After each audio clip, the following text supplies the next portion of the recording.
তবে হ্যাঁ, এটাই যে পৃথিবীর সর্বোচ্চ শৃঙ্গ সেটা নির্দিষ্ট করার ব্যাপারে একজন বাঙালির হাতেই ছিল।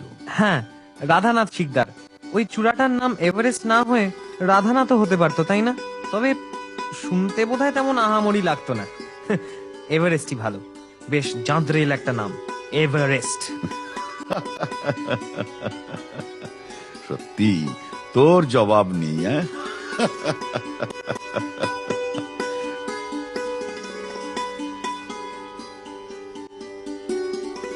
আয় রাস্তার ধারে বসি, খিদে খিদে পাচ্ছি। তোর ব্যাগে কমলা লেবু, পাউরুটি আর ডিম সেদ্ধ আছে না? বার কর। তুম চলো, হাম আতে হ্যাঁ। तुमने खा लिया? हाँ साहब।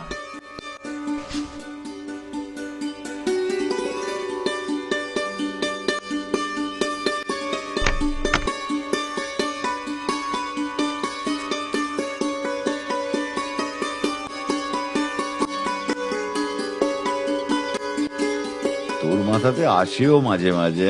না, তুমি বলো, এভারেস্ট না হয়ে যদি চূড়োটার নাম রাধানাথ হতো তাহলে কি শুনতে ভালো লাগতো? যদি সত্যি সেটা হতো তাহলে দেখতিস এভারেস্ট নামটা শুনতেই ভালো লাগছে না, রাধানাথ নামটাই দিব্যি খাপ খেয়ে গেছে।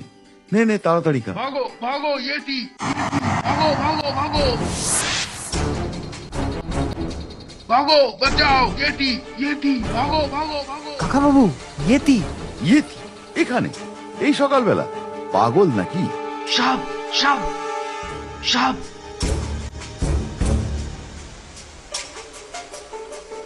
साहब साहब येती साहब साहब येती। ইয়েতি हाँ साहब येती। এখানে?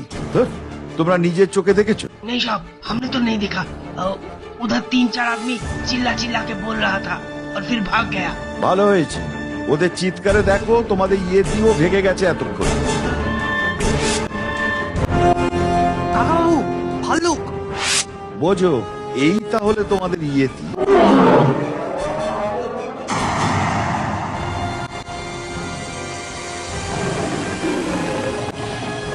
কাকা বাবু, ওটা এদিকেই আসছে। साहब ये भालू बहुत खतरनाक होते हैं, भागिए। চুপ করে দাঁড়াও, জন্তুটা খুব সুন্দর, এটাকে মারা ঠিক নয়। দেখি যদি ভয় দেখিয়ে তাড়ানো যায়। কাকা বাবু, ওটা আসছে।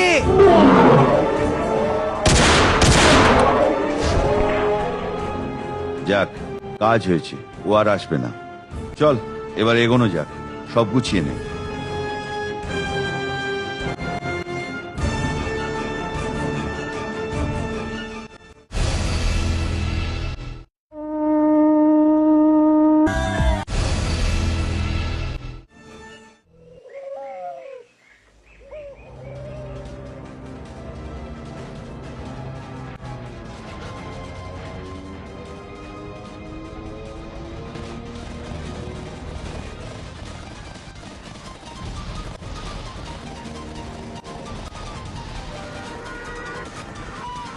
এই দাঁতটার গোড়াতেও সেই হলদেটে রঙের ধুলোটা আছে, তবে দাগটা মোছা যাবে না, ওটা দাঁতটার গায়ে বসে গেছে।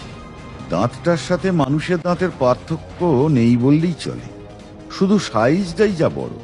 সন্তু, সত্যি যদি আমরা পাহাড়ে গিয়ে ওই রকম 20-25 ফুট লম্বা একটা দৈত্যকে আবিষ্কার করে ফেলি, যদি ওরকম একটা দুটো এখনো থেকে থাকে, আর ধর যদি হঠাৎ আমাদের সামনে চলে আসে, কি করবি? তোমার কাছে তো রিভলভার আছে। তা আছে, ধর রিভলভারের ওই ছোট্ট ছোট্ট বুলেটে ওর কিছুই হলো না, তখন?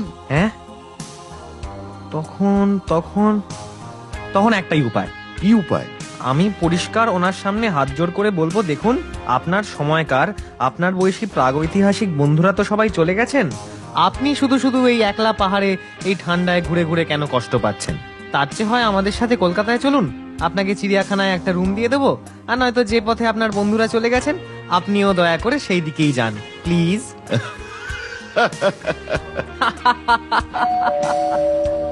দেখ তো, মনে হয় মিংমা।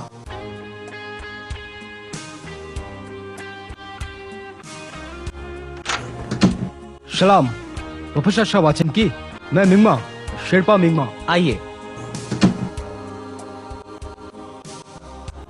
सलाम सलाम प्रोफेसर साहब मिंगमा বসো বসো মিংবা, আমি তোমার জন্যই অপেক্ষা করছিলাম। थैंक यू साहब।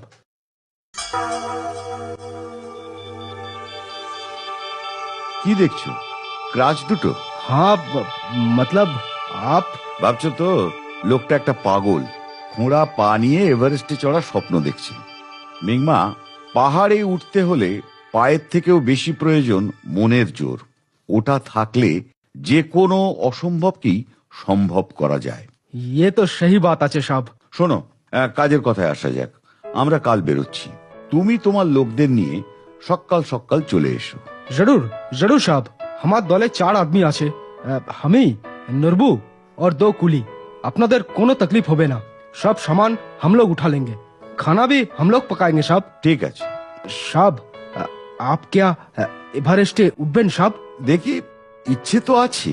ओके ओके साहब, तो हम चले। বসো বসো, তোমার সাথে আরো কয়েকটা কথা আছে। बोलिए साहब। আচ্ছা, কেইন শিপটনকে তুমি দেখেছো, যিনি ওই কিছুদিন আগে নিখোঁজ হলেন? हाँ साहब, ওনার সাথে আমার কথা হয়েছিল। তুমি কি ওর দলে ছিলে? नहीं साहब, ব্যাড লাক। তখন আমি থোড়া সা বিমার ছিলাম, তো আমি যেতে পারলাম না। ওই নরবু না কি নাম যেন বললে, ও ছিল? नहीं साहब, ও भी ছিল না, ও তখন দুসরা পার্টির সঙ্গে ছিল। আচ্ছা, এর আগে তুমি এভারেস্টের দিকে কতবার গেছো? 7 বার সাহেব, 7 বার। কখনো তুমি ওখানে অস্বাভাবিক কিছু দেখেছো? আই মিন, ধরো বড় ভাল্লুক বা ইয়েতি গোছের কিছু? नहीं नहीं साहब, कभी नहीं। पर हाँ, पिछले 2 बरस से वो येती का पैरों का निशान कहीं कहीं दिखता है। मैंने भी देखा, लेकिन येती नहीं देखा साहब। তোমার চেনাশোনা কেউ কখনো দেখেনি? नहीं खोका बाबू, कोई नहीं। पर কি হলো? আমার দাদা ভি শেরপা ছিল, উনি তেনজিং নোরগের দলে ছিলেন। আমি কিসা শুনেছি উনি নাকি ইয়েতির মতো কিছু দেখেছিলেন সাহেব। তেনজিং নোরগের কথায় যদি বিশ্বাস করি, তাহলে তোমার দাদাজিকেও অবিশ্বাস করার কোনো মানে নেই। কারণ তেনজিং নোরগের কথায় ওনার বিশ্বাস ইয়েতি আছে। কর্নেল হান্টও সেই কথা বলেছেন। অবশ্য স্যার এডমন্ড হিলারি এ ব্যাপারে কোনো কিছুই বলেননি। তার মানে সাহেব, আপ क्या ইয়েতি ঢুঁড়নে আয়ে হো? কেন বলো তো? সাহেব, এ কথা শুনলে আমার কলি লোক সব ভেগে যাবে সাহেব। ওরা ইয়েতিকে দেবতার মাফিক পূজা করে, ভয় ভি করে। আর তুমি তুমি ভেগে যাবে না তো? नहीं साहब, निगमा किसी से डरता नहीं, किसी से नहीं। এই তো চাই। তবে তুমি নিশ্চিন্ত থাকো, আমি ইয়েতি খুঁজতে আসিনি। ইয়েতি খোঁজার থেকে এভারেস্টে চড়া সহজ। তবে মিংমা, শিপটনের কাছ থেকে একটা ডায়েরি পাওয়া গেছে, সেটা আমি দেখেছি। তুমি দেখেছো? হ্যাঁ, দেখেছি। নেপাল গভর্নমেন্টের কোঅপারেশনেই এটা সম্ভব হয়েছে।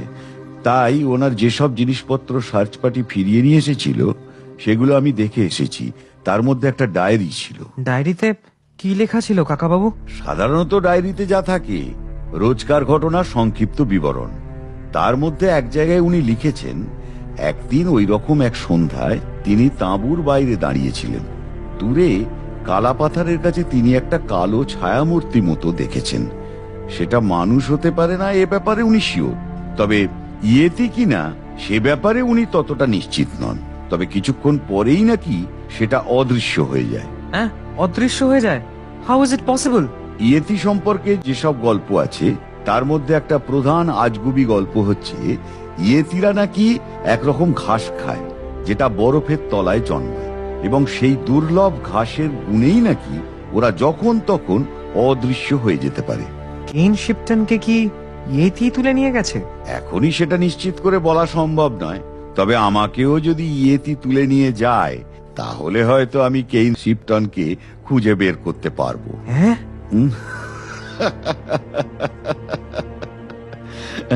ঘাবড়ে গেলি নাকি? ডোন্ট ওয়ারি, সব ঠিক হয়ে যাবে। মিংমা, তাহলে আমরা কাল বেরোচ্ছি। ওকে, এখন তুমি এসো। ओके साहब, गुड बाय। गुड बाय खोका बाबू। Good by.